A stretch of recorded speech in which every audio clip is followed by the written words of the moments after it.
Hello, brothers and sisters. This is Solid Talk, episode 4.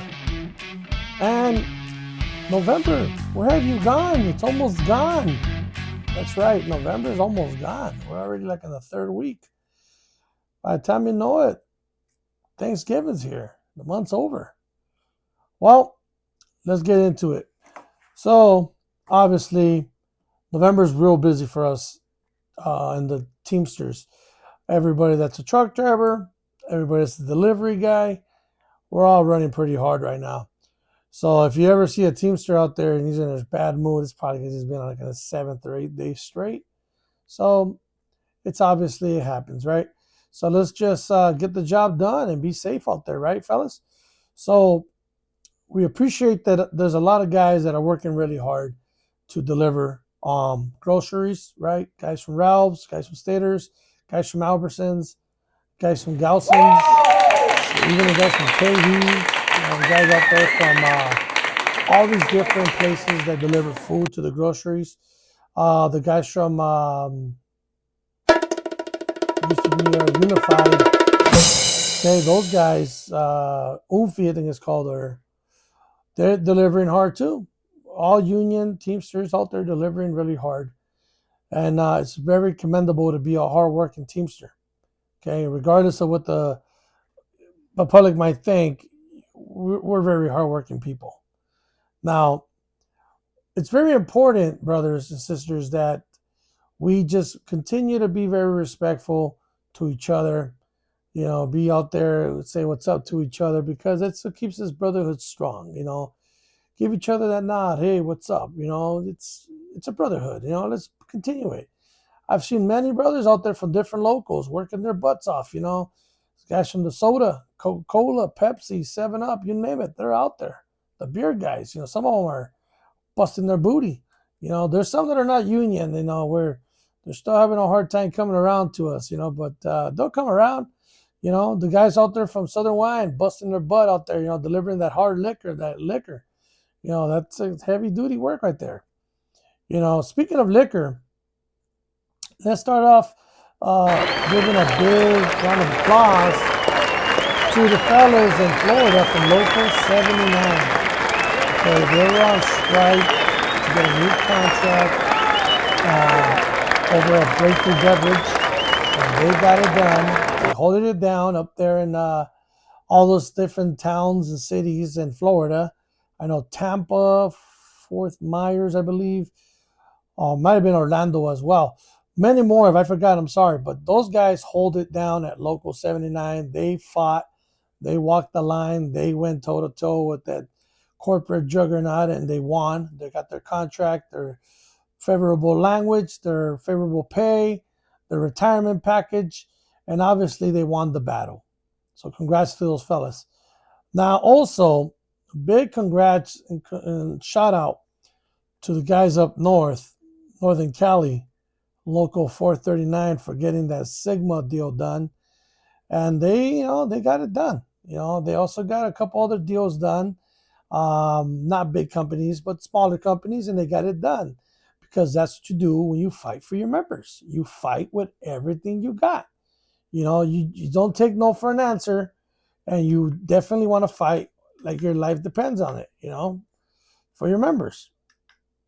So, obviously, we obviously give a big round of applause to all those fellas up there, 439 in Stockton, California. Locally here, there's been a lot of big deals done. We'll talk about them a little bit more in this episode. But I want to start off with the government's back. It's open. They voted to open up the government. And that's a good thing because there is a lot of people that rely on that. You got the people that are veterans that are relying on those VA benefits. Those are people that are also going to the VA for their veteran medical. You know, those guys rely on that medical, and sometimes things can get backed up when the government's shut down. It's very important. There's a lot of Teamsters that are veterans that rely on this service. So it's very important that the government stays open. Now, another thing that people don't think about is how about those people that are lower on the income bracket? They rely on the SNAP benefits. They rely on those benefits. Now, I know there's a lot of Teamsters that could agree with what I'm saying here. Some of us were raised by single moms. Some of us were raised on food stamps. Shame in the food stamp game. But today it's called SNAP. And you know what? There's a lot of people that need it. Luckily, my mom worked her butt off. She got one job, she got another job. Her second job she got was a union job. That's all she needed afterwards. Once she got that job, it provided for her and for our family. And you know what? She was able to get off of those benefits and provide the best she can for her children. And you know what? Big ups to all those moms out there that are struggling, that are fighting hard, not taking no for an answer. People always just assume that that it's just a bunch of people mooching off the system. There is some like that. There is some like that. But not everybody's like that.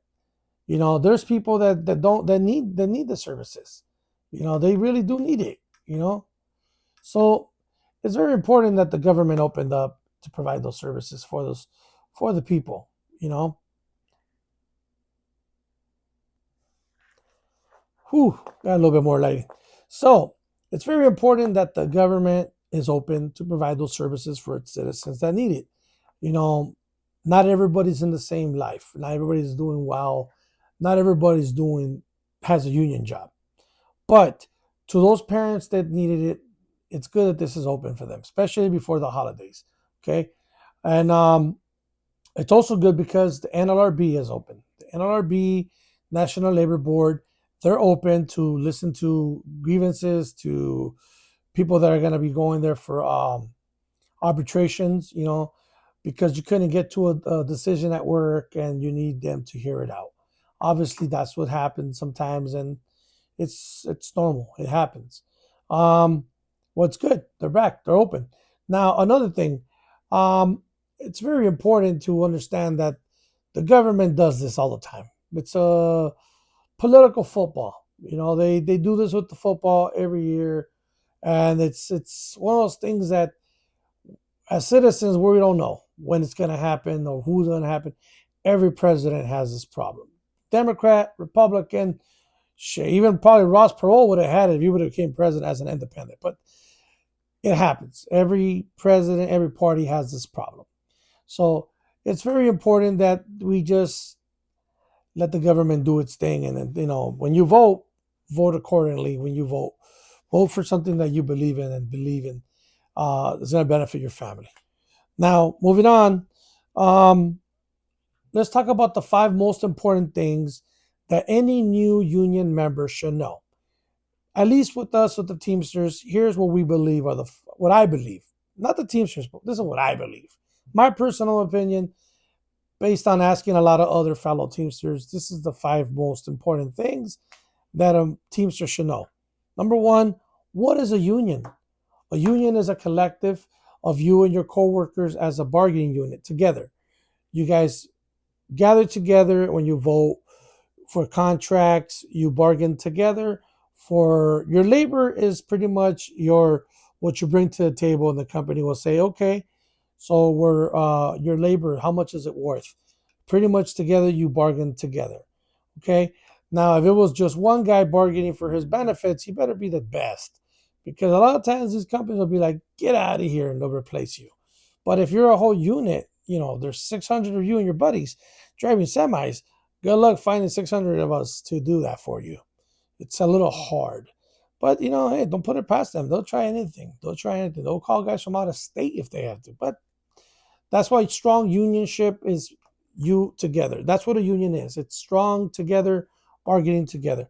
Number 2 on that is, why is it important to stand together in solidarity as a union? What's important? Because, for example, say you're going to have a problem at work that is affecting 3 of you guys. Well, guess what? They're going to say, whatever, it's just 3 of them. But let's just say 400 of your coworkers say, hey, if you're going to do that to them, you're going to do that to us next. No. That's not going to fly. And that's when you guys stand together. When you stand together, obviously, you could get a lot of things accomplished. Standing together as a unit saying, hey, you know what? Not going to happen. Or you call your union and you have them talk to them.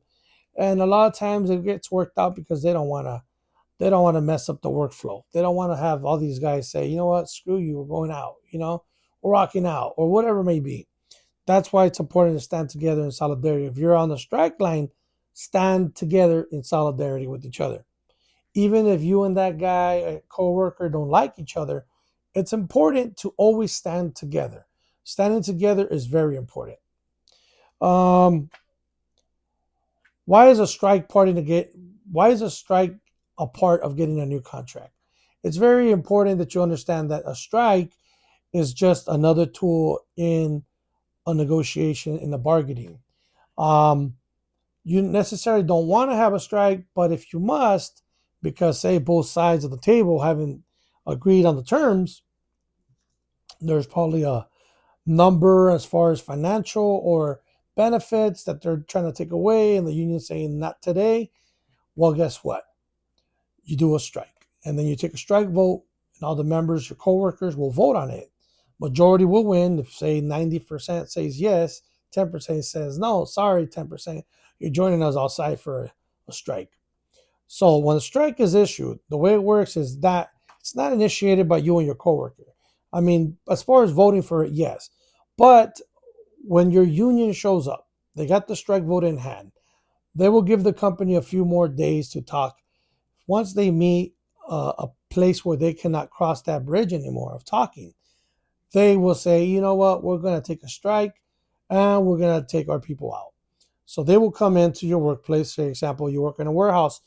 They will come into your warehouse, the BAs, probably even the secretary treasurer or the president, and tell all the guys, hey, come out here. We're talking. Hey, strike time.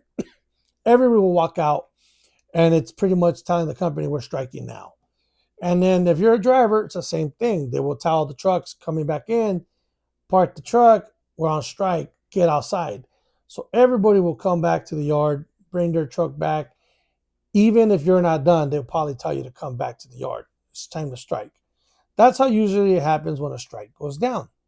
Now, how many strikes have there been? There's been a lot of strikes since 1903, I believe, when the Teamsters were created. I hope I don't got the number wrong. Sorry, but since the beginning of the time, since the 30s, the 20s, the 50s, the 40s, the 60s, you name it, the 70s, the 80s, every time there's always been strikes. Okay, it's depending on the membership and depending on the company. A lot of strikes have resulted in a lot of these things that we take for granted today, such as being able to call off on your birthday, having your day off. They probably give you that as a holiday. Uh, Being able to have benefits, being able to have a safe environment at work, because who knows what the environment was before the strikes back in the 70s and 80s. So a strike is important, and it's important not to break apart from your union. You must stay strong with it when that happens, regardless of politics inside the workplace. Um, how to avoid being called a scab. What is a scab, first of all? A scab is a person when there's a strike going on that is, when you guys are on strike and there's a guy that crosses the line into work, that's one of your coworkers, they'll label him a scab. Okay. Or say the guys that the company hires through temp agencies, they'll name them scabs as well. Now, you don't want to be called a scab ever. Okay. Because obviously that will follow you forever. If you stay as a union man, that will follow you forever. Um, Another way of being called a scab is, sorry about that. Another way of being called a scab is, say you're delivering a load, and say you're a milk guy, you're a whatever, delivering product from one union house to another union house. So say you work for one company, I'll say today Albertsons, okay? And you're going to go deliver a load to a place that's also union, okay? You're delivering milk, and say they're on strike. Now, guess what? If they're on strike and you purposely go through and deliver it, then they could call you a scab, for doing that, for not honoring their line, not honoring their strike line. It's always important that you honor everybody's strike line, because if you were on strike, you will want them to respect your strike line and honor it and not cross it. Teamsters and most unions, IBW, probably even UFCW, you name it, longshoremen, they do not cross lines. If one of us is on strike, they're not crossing it. We're not crossing their line, they're not crossing ours. That's just how union works. You don't want to cross each other's lines. Now, um, obviously, scab is a bad thing. It's pretty much not good. But what's a rat? Well, being labeled a rat is worst, because that's like you're pointing the finger at your coworker, and 90% of the time when you rat on somebody, it's out of malicious. It's not because he actually did something. It's just because you want to rat. You want to just rat on that person for something. Exactly. For example, say he's taking his time and checking his truck, inspecting it, doing a pre-trip. And you just think that it's your duty as a so-called good employee to get your camera phone out and start recording him. Number one, if you're recording him in California against his wishes, well, you already broke the law with that. But if you're going to record him and then you go take it to your management, now you're a rat. You're labeled a rat. That's not good. You want to be labeled a rat. You have people that will go in there and try to gain favor with management, and they lean on the counter and they smooch them and they brown nose them. But then they just create the last cardinal sin, which is ratting. Ratting on a brother. The brother's doing a fine job. He's doing a job that even the company doesn't see a problem with him. But you think it's your business to go and point out that person, you're a rat. You can't be doing that. It's not good. Once you're labeled a rat, that follows you around. No matter if you leave this union job and go to another, it will follow you around. So be careful. Because if you rat on the right, you could rat on a guy today. That wound won't heal overnight. What happens if one day you need him to be your witness because something happened in the workplace with a manager? Now you're no longer on their good graces, and something happens and he was standing there. You think he's gonna come forward and testify for you and say, "Yeah, this guy was done wrong by management"? Think about it. It might not be in your interest to rat on somebody. It might just be better just mind your own business, let that person work. Now, ratting is not the same as safety violation. Like say somebody's bringing in a gun or a knife to work, and it's saying he's going to harm somebody or harm everybody. Then you go tell management, you go tell your shop steward, you go tell whoever will listen, because that's no longer ratting. That's now safety. That's a safety issue. Now you want to make sure that any issues or any disagreements in the workplace, you try to work them out through the shop steward. Tell the shop steward what's the issue and try to work it out through him. Now there is some shop stewards that will play these games where they just take a side or whatever. Tell the other shop steward that you may talk too well. Maybe that person might be able to work it out for you. If that doesn't work, best scenario, go through your union, go through your business agent, talk to them, see if you can work it out without both of you guys getting yourselves fired at work. Remember, fighting at work could get you fired. Stealing from work could get you fired. Okay. Any of those things are fireable offenses, and most of the time the union doesn't have a case to make to defend you or get your job back. So let's be careful what we do at work. Let's be very careful, gentlemen. Let's treat ourselves with respect, and let's try to come to a conclusion that doesn't end with anybody in a fight. Okay. But those are the most important 5. Now, one more thing.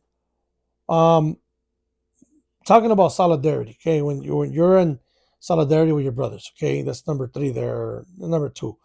Why is it important? Well, say there's a strike. Okay, any type of strike, and recently it happened. You stay together and you stay strong together and don't split from each other during negotiations, and you'll have good outcomes. There was a strike that happened about maybe 2 months ago, maybe less, that literally lasted 7 hours or less. It literally lasted 7 hours or less. Okay. Well, guess what? They stood together. They went on the strike line together. They walked the line together. And you know what? I was surprised because when I called to join the strike lane and walk with them, they said, it's over with. What? It's over with. Strike is done. Thank you, brother. I'm like, whoa, that was fast.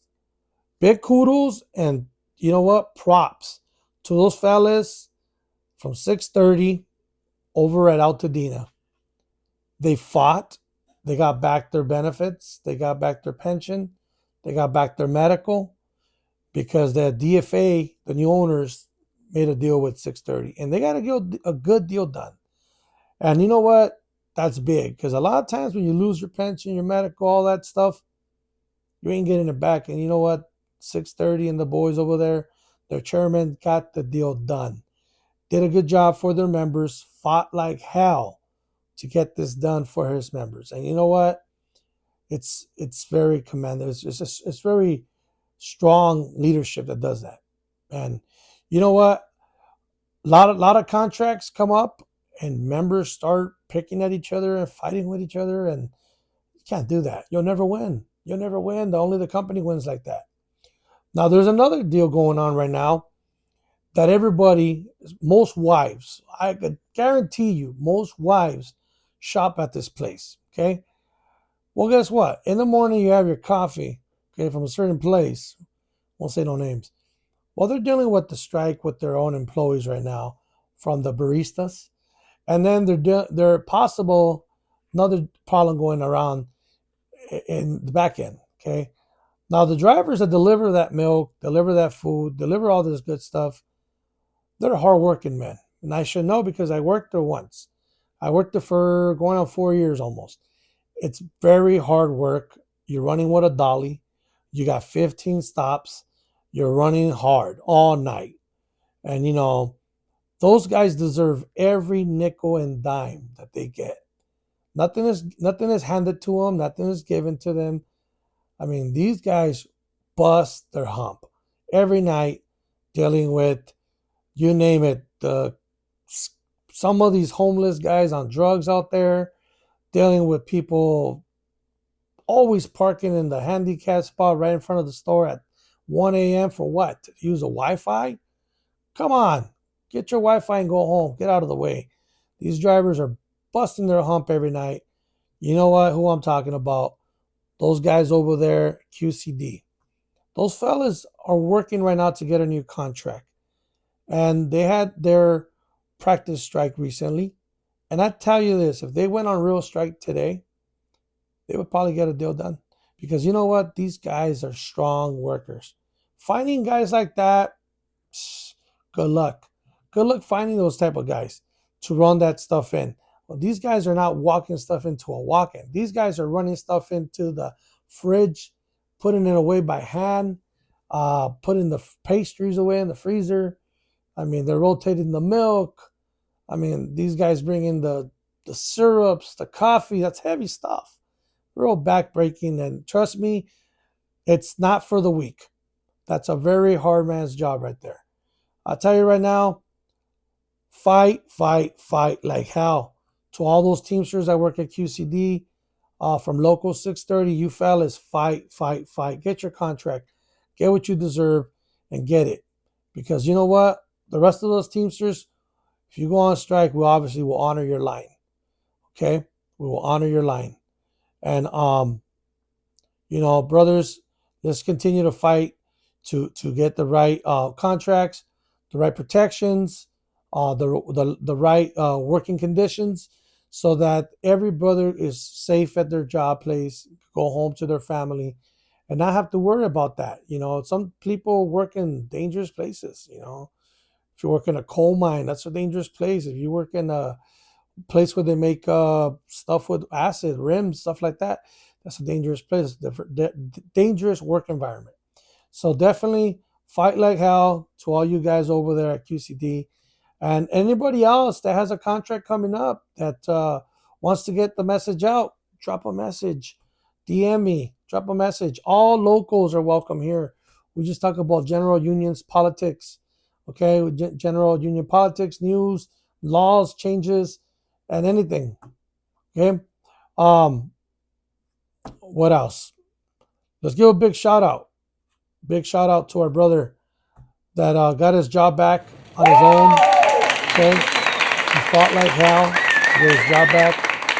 He was terminated over at Albertsons, and he did the right thing. He got the paper together. He got his emails together, who he spoke to with, to when and where, and he got his job back. Now, he did this majority by himself because the fact that when he called his union, they told him that they said you quit, you voluntarily quit, and they pretty much told him, well, we don't have nothing on here for you. So he fought like hell to get that, and he was persistent. He was calling, and he got the job done because he got the meeting. And you know what? Representation from the union was there with them to hear it out. And when he presented his stuff, it was enough to convince them to give him his job back. This is not a knock on the union, but this is an eye-opener to the union. Fellas, come on, let's do our homework. Let's get all the facts together before we just say, no, I got nothing for you, and forget it, get lost. That's not the way to treat people. But to this brother that got his job back, I won't say his name, but I'll say this. If he wants to be on the podcast, once I have mine set up pretty soon with the 2 mic system and all that, I'll have him on and we'll talk about it. And you know what? If he wants to share his knowledge with others, share the knowledge with others on how they could do it. So that way, if it happens to them in the future, they know how to defend themselves against, being fired illegally. Technically, he's illegally fired. It happens. It happens every day. Somebody gets their job, they lose their job or whatever it may be. So, closing out with this. This is the end. Episode 4. Solid Talk. Every week we post up videos here. Anything you want to talk about, any stories, drop it here. Drop me a DM. If you're in the Los Angeles area this Thursday, November 20th, this Thursday, November 20th, I am having my comedy birthday event in downtown LA at the Upstairs Comedy Club, located at 1415 Los Angeles Street, downtown Los Angeles. All Teamsters are welcome. You're allowed to bring your wife or your girlfriend or both if you like. I'll get you some tickets. Don't worry about that. We'll get you some tickets for both. But I'll tell you this. All Teamsters are welcome. If you know me personally, you're welcome. If you don't know me personally, you're still welcome. Let's get to know each other. You know what I'm saying? Drop me a DM and I'll put you on my list. Free guest list, free tickets, Teamsters and family. Or if you're a UFCW and you see these videos online, you're welcome to. Doesn't matter. IBW too. You guys are all welcome. Okay? This Thursday, downtown LA, Upstairs Comedy Club, Rich Revilla, along with myself, present Refried Comedy once a month at the Upstairs Comedy Club. And this Thursday is going to be a good one. It's going to be a very good one. We got Steve Fly. We got Jay Valentino, Mr. Rich Revilla, many, many more. It's going to be a great place to laugh this Thursday. Make sure you don't miss it. It's 21 and over. Drink specials and stuff like that all night. And it's at the Upstairs Comedy Club. Starts early, 8 p.m. Get in, get out, go home, get to sleep. Go back to work the next day as good as new. Okay? Don't forget, this Thursday, it's my birthday comedy event at the Upstairs Comedy Club. You're all invited. If you know me, you don't know me, come on down. Let's laugh together. Okay? Everybody, take care. God bless you all. Remember, truck drivers, the weather's ugly. Okay? Let's drive safely. If you're going to Big Bear this week, Mammoth, any of those places, Grapevine, prepare with timing. Proper rest. Check your bags, check your chains. Make sure you have chains in the truck. Make sure you have your bungees. And when you chain, make sure you do a good job. Make sure things are nice and tight and white. You don't want to lose one on the road or hit another car. So make sure, fellas, be safe out there because your family relies on you coming home. And you know what? The Teamsters, we got to look out for each other. Guys, if you're out there at the truck stop or you're out there changing up, you see a brother struggling, lend a hand. Lend a hand if you can, please. Okay, brothers, take care. God bless you. We'll see you next week here. Solid Talk. Bye-bye.